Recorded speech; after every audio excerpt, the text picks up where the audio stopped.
Coming in at number 10, Paddy Pimblett versus anyone ranked in the UFC's top 15 lightweight division. Now, I don't say this as a full-on Paddy hater because I'm not, but hear me out. Paddy started off his UFC run as a brash, confident, but at the same time humble fighter who looked to serve a bigger message through his fighting. People from all over the world began resonating with the young superstar, and it seemed like everyone was on the Paddy bandwagon. Fast forward to the Jared Gordon fight and the whole Ariel incident happened, which made people view Paddy in a much different light. What made matters worse, Paddy wins a controversial decision, and instead of taking the humble approach, he decides to say, "Of course I won." Paddy has left a bitter taste in the mouth of MMA fans, and I think we all agree that it's time this brazen young fighter gets his serving of humble pie. Doing so will allow Paddy to have greater perspective as to where he stands in the lightweight division, as well as show him the weaknesses in his game that he must improve on to become a lightweight contender. Number 9, Aljamain Sterling versus Henry Cejudo. Can you guys believe this bullshit retirement from Henry really worked out in his favor? It's crazy because we were all starting to assume it was a bad career move and didn't work out for him, but here he is, seemingly next in line for the belt. He'll be facing Aljamain Sterling, a fighter most fans seem to dislike but have learned to respect following his last couple wins. This is a very intriguing matchup with quite the high stakes involved. For Henry, he looks to firmly establish himself as an all-time great fighter and solidify his position as a top 10 fighter of all time. Aljo, on the other hand, looks to finally get that breakout performance he's been looking for as a champion and establish himself as one of the great all-time bantamweights in MMA history. If Cejudo wins, I think it would inject a lot of life into the bantamweight division and would open the door for a couple more really fun potential fights, which leads me to my next pick. Number 8, Henry Cejudo versus Alexander Volkanovski. Henry's been chirping at Volk looking for that C4 title for a while now, but if he manages to beat Aljo and somehow do it in very impressive fashion, it will open the door for this fight and increase the overall demand for the fight. Volk will be coming off one super fight with Islam Makhachev, and even if he loses that matchup, this would be a great fight for him to rebound with, and would still give him an opportunity to fight in another super fight. It would also probably be the biggest fight he can make at featherweight, but aside from that, it's a fun styles matchup, and it would be really interesting to see how Volk fights as the taller man and how he can deal with Henry's style. Coming in at number 7, Khamzat Chimaev versus Shavkat Rakhmonov. I hesitated to put this on this list because honestly, I think we all want to see these two compete for the belt one day, and if it happens in 2023, it probably won't be for the belt. That being said, I don't see the UFC matching these two up unless there is a belt on the line. Regardless, just the possibility of this matchup happening garners a spot in the top 10 because this fight has the potential to be the number 1 most anticipated fight in welterweight history. It's rare you have arguably the two best prospects in the sport competing and coming up in the same time at the same division. However, that's what's happening here. Although they are no longer prospects, they were not too long ago, and very soon their paths will cross. And when they do, it will be highly anticipated, and I see it as potentially the number 1 fight on this list for next year's list if it doesn't happen in 2023. However, next on this list is a much more likely fight for Khamzat Chimaev. Coming in at number 6, Khamzat Chimaev versus Colby Covington. We can only hope Colby actually signs the contract for this fight because this would be an absolute banger. Thinking about a fight where two fighters bring such an insanely high pace is the stuff dreams are made of. It's a guaranteed barn burner, and you know the lead up to this fight would be fun. Both fighters have their fans and their haters, and both seem to rile up strong emotions within the fan base. So a fight like this would bring a lot of fun and a lot of excitement to the UFC's welterweight division, a division that has been somewhat lackluster over the past few years. Speaking of the UFC's welterweight division, coming in at number 5, Kamaru Usman versus Leon Edwards. Kamaru Usman looks to regain his claim towards the number 1 pound-for-pound fighter in the UFC, whereas Leon Edwards looks to prove that that legendary head kick he landed in round 5 of their previous championship fight was no fluke, and is fighting to legitimize his championship status. The first 2 fights weren't exactly the most entertaining fights, however, with everything on the line in this third matchup, expect some fireworks. Kamaru will definitely look to play it safe in this fight and won't stray from the game plan unless forced to do so it's up to Leon to be able to defend the takedown and turn this into a stand-up war. If he can't do that, his only shot is to land another Hail Mary, and to do that twice in a row would be highly unlikely but not impossible. We did just see Alex Pereira knock out Israel Adesanya after being down in back-to-back fights against him, and their rematch happens to be the next fight on this list.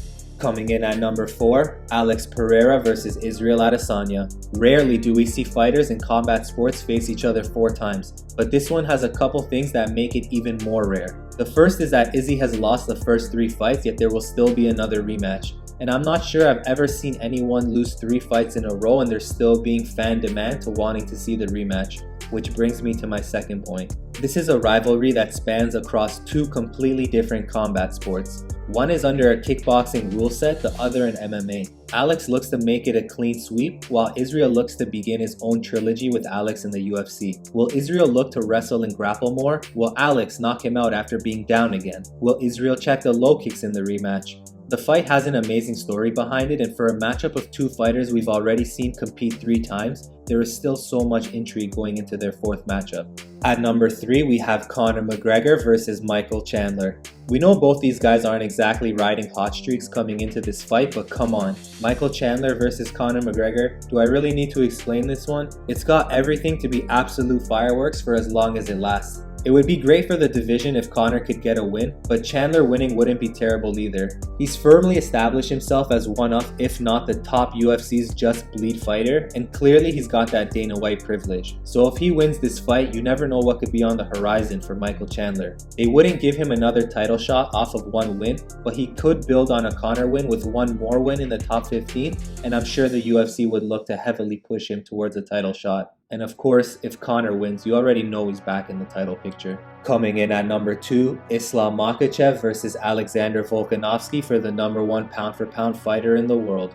It's funny to me how Islam Makhachev went from being unworthy of a title shot to the clear, heavy favorite over the current number 1 pound-for-pound fighter in the world. We went from underestimating Islam to now underestimating Alex. I'm a huge fan of both fighters here, but I will admit Islam Makhachev is my current favorite fighter in the UFC, and I am biased towards him. That being said, I always thought Volk would be his toughest matchup. During the entire lead up to the Charles fight, I was really hoping Volk wouldn't step in on short notice because I genuinely have always believed he is the harder fight for Islam, and I wanted to see them both at full training camps for each other. I believe Volk matches up better against Islam than almost anyone I can think of at lightweight other than Arman Tsarukyan, who has a somewhat similar frame. Let me break this down real quick. Justin, Dustin, and Chandler are all easy money fights for Islam. Beneil is the only real contender in the top 5, and even he stands very little chance in my opinion. So Volk really does present his toughest matchup. That being said, I do favor Islam in this fight. And the final point on this fight I want to make, Islam Makhachev is looking to do something no fighter has ever done in the history of MMA. He's looking to accomplish a feat so rare it's literally never been done before. This incredible feat I speak of is to beat the number 1 and number 2 pound-for-pound fighters in the world and do it in back-to-back fights. And he also looks to do this within the span of 6 months. Volk is currently the number 1 pound-for-pound, and Charles was either 2 or 3 at worst. So to take them both out in back-to-back fights would be the stuff of legends. And of course, if Alexander Volkanovski wins, he'd add his name to the short list of double champions and skyrocket his status in the all-time GOAT discussions. Coming in at number 1, Jon Jones versus Francis Ngannou. Obviously, we all want this fight, and probably for different reasons. I'm gonna assume the majority of you want this fight so you can finally see Jon Jones get knocked the fuck out, and that's understandable. I don't think the fans want to see any fighter get knocked out more than Jon Jones, but this fight brings a lot more to the table than just fan vitriol. You have the scariest puncher in MMA history going against arguably the greatest fighter of all time. However, Jon Jones will finally be facing an opponent with the same reach, and for once he'll be the naturally smaller fighter. Fans have long wanted to see Jon Jones move up and test his skills at heavyweight, where his natural advantages in size and length could be neutralized, and his previous long-standing status as number 1 pound-for-pound could be thoroughly tested. It's the UFC's biggest potential matchup of 2023, and it would have widespread attraction across hardcore and casual fan bases. It has the potential to do over 1 million buys, and is currently the biggest fight the UFC can put on that doesn't involve Conor McGregor. So much is on the line for this fight. For Jon, he looks to legitimize his claim to being the greatest fighter of all time. Regardless of his controversies, if he can come in after 3 years and defeat Francis Ngannou, it would be hard to argue against his GOAT status. As for Francis, a win over Jon skyrockets his standing in the GOAT conversation, and with wins over greats like Stipe, Kane, JDS, Blades, Gane, and now Jones to add to the list, it would place him somewhere around the top 10 greatest fighters of all time. Not only that, but it would give Francis the boost in star power he's looking for, which may push the UFC to give Francis the financial incentive he's been looking for as a champion. 2 great legacies on the line, 2 incredible stories. One, an enigma with a natural level of talent for the sport we may never see again, the youngest champion in UFC history who would go on to have the most controversial career in MMA history. facing off against the scariest man to ever enter the octagon, the hardest puncher in MMA history, and no longer someone with just a death punch, but also someone who can now wrestle and not only adequately defend takedowns, but also look for his own if things aren't going his way. A man who tried to flee his homeland time and time again, and after nearly dying multiple times, he finally broke through. A man who was willing to give up everything to chase a dream in a faraway land. This is a truly legendary matchup, the likes of which the UFC has rarely seen, and we will be lucky to witness such an event if it happens in 2023. So that's my list. Let me know if I missed any fights in this list or if you thought it was on point. And if you enjoyed the video, please leave a like, and I would really appreciate if you can subscribe to the channel.